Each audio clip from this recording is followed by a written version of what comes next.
On October 29, Manipur Chief Minister Biren Singh asserted that his administration has consistently worked in favor of all indigenous communities within the state. He reiterated the government's dedication to safeguarding both current and future generations from the threats posed by illegal immigration and drug trafficking. During his address at the 9th Ayurveda Day celebrations held at Thobal District Hospital, Singh raised concerns regarding illegal immigrants, alleging that individuals utilizing fraudulent Aadhaar cards have been attempting to dominate the native populace for the past 4 decades. He said, "When people will understand why the Manipur conflict broke out, new courage and confidence will emerge."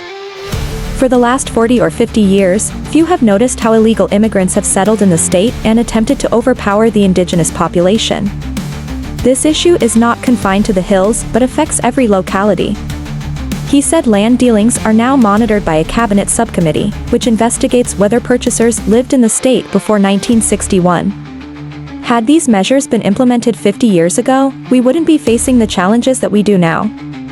The previous system of appeasement, aimed solely at retaining power, is responsible for the hardships of today, Singh added. Additionally, Singh commented on the increasing representation of certain communities in the Legislative Assembly over recent decades. Someone who had only 5 MLAs in the past now has 10. No one has investigated how this increase occurred and how these people were elected. I have faced criticism for raising these questions. Has anyone calculated how many MLAs those 10 can become in the next 20 years? He said, "It's easy to build bridges and roads, but if we don't save the present generation, there won't be any future. We launched a war on drugs to protect our youth, but instead of appreciation, we face blame and abuse." Taking a dig at academics who called for government to be inclusive in its approach, Singh said, "What do you mean by inclusive? I will never accept those coming from outside and embrace them in the name of inclusivity. If we do, we will surely become a minority.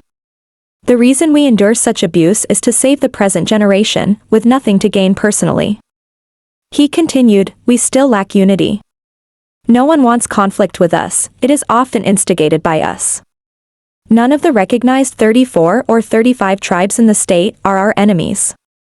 Hills and valleys are one.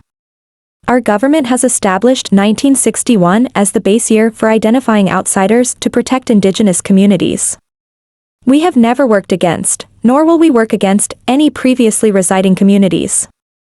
Singh plans to establish medical colleges in accessible areas, with Thobal District Hospital being a priority. He praised Prime Minister Modi's Ayushman card distribution to over 70, urging everyone to seize the opportunity.